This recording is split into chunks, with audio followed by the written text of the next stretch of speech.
El Evangelio según Lucas. En el primer video exploramos la representación de Lucas sobre Juan el Bautista y Jesús como el cumplimiento de la historia de Israel y de las promesas de Dios en las Escrituras del Antiguo Testamento. Entonces, observamos a Jesús inaugurar su misión y traer las buenas nuevas del reino de Dios a los pobres de Israel, personas de estatus social bajo y también personas que eran marginadas. Y Jesús enseñó que este reino está de cabeza. Todos los valores sociales comunes están al revés. Esta sección culminó con Lucas mostrándonos cómo Jesús era un nuevo Moisés a punto de traer un nuevo éxodo a través de su muerte en Jerusalén. Así que llegamos a la larga sección en el centro del libro, donde Jesús guía a su nuevo Israel en un viaje hacia Jerusalén.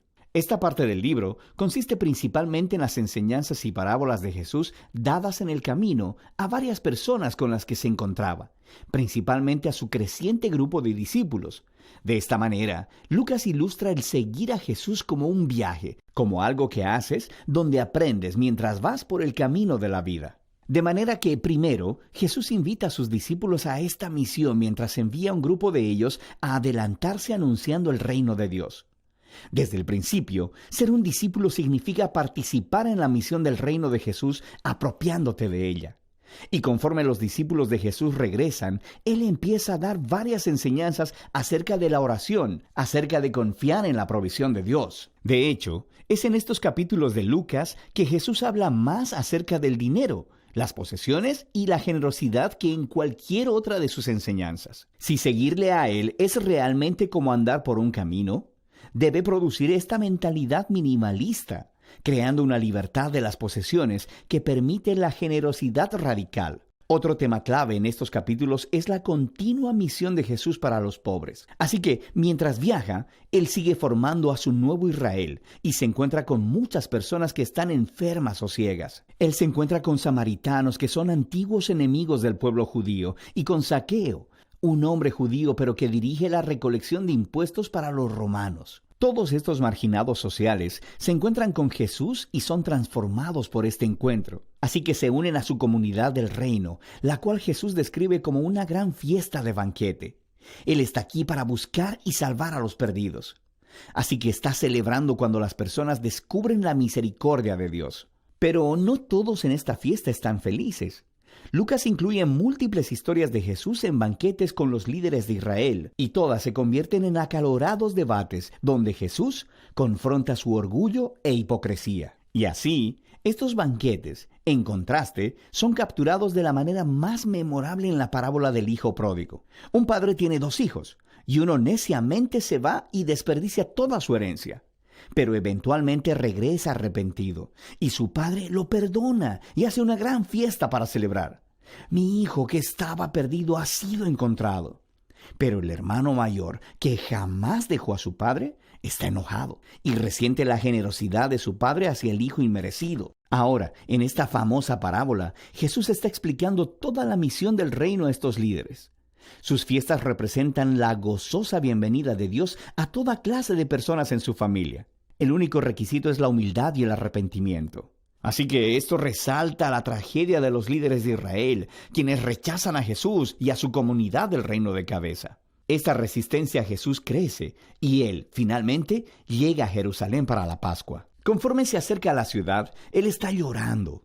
Sus discípulos lo están adorando como el rey mesiánico, pero los líderes de Israel lo están denunciando. Y Él sabe que su rechazo del reino de paz va a llevar a Israel a un camino de resistencia y rebelión contra el imperio romano. Eso llevará a la caída de la ciudad. Y es esta destrucción de Jerusalén la que Jesús representa simbólicamente al entrar al templo y expulsar a los vendedores de animales. Él pone un alto al sistema sacrificial y dice que esta casa de oración se ha convertido en una cueva de ladrones y será destruida. Por supuesto, este acto genera toda una serie de debates entre Jesús y los líderes de Israel, lo que lleva a la predicción de Jesús de que un día los ejércitos romanos rodearán la ciudad y la desolarán, y también al templo, todo dentro de una generación. Dicho esto, Jesús se aparta con sus discípulos para celebrar la cena de la Pascua. Es la cena simbólica anual sobre la liberación de Israel de la esclavitud a través de la muerte del Cordero. Así que Jesús convierte el pan y el vino de la cena en nuevos símbolos acerca de este nuevo éxodo. Su cuerpo partido, su sangre derramada, traerán liberación para el nuevo Israel de Jesús. Después de la cena, Jesús es arrestado y examinado delante de los líderes judíos, y luego sometido a juicio como uno que declara ser rey. Y Lucas enfatiza la inocencia de Jesús. Pilato, el gobernador romano, dice que Jesús es inocente 3 veces antes de ceder. Incluso Herodes, que reina sobre Galilea, no encuentra nada con qué acusar a Jesús, pero los líderes finalmente convencieron a Pilato de crucificarlo, así que eso hacen. Pero incluso en su dolorosa muerte, Jesús encarna el amor y la misericordia de Dios de los que tanto enseñó. Él ofrece el perdón de Dios a los soldados mientras lo crucifican. Y luego, cuando uno de los criminales ejecutados junto a Jesús se da cuenta de quién Él es, Él dice: «Acuérdate de mí cuando vengas en tu reino». Y las palabras finales de Jesús son una oferta de esperanza a un criminal humillado. «Hoy estarás conmigo en el paraíso». Y así, con este último acto de generosidad y bondad, Jesús muere.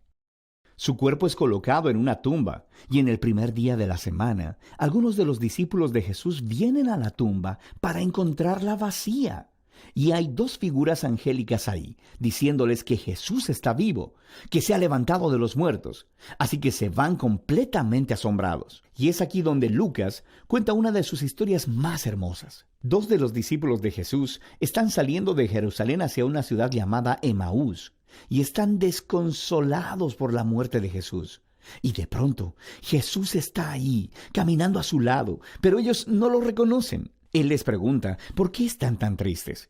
Y ellos empiezan a hablar de sus esperanzas, de que Jesús será el que redimirá a Israel. Pero ahora, Él está muerto. Todo fue en vano. Pero después, mientras Jesús cena con estos 2 discípulos, Él parte el pan para ellos, justo como lo hizo en la cena de la Pascua. Es en ese momento que ellos lo reconocen, y Él desaparece. Lucas está contando la historia para hacer una poderosa declaración acerca de seguir a Jesús.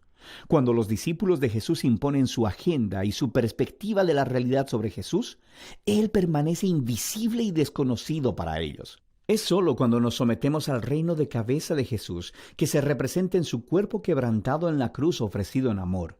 Solo así podemos ver y conocer al verdadero Jesús. La escena final de este libro es otra cena. Jesús se aparece a sus discípulos y les explica a partir de las Escrituras del Antiguo Testamento cómo todo esto fue parte del plan de Dios, que el Mesías se convertiría en el rey de Israel al sufrir y morir por sus pecados y al conquistar su maldad al resucitar.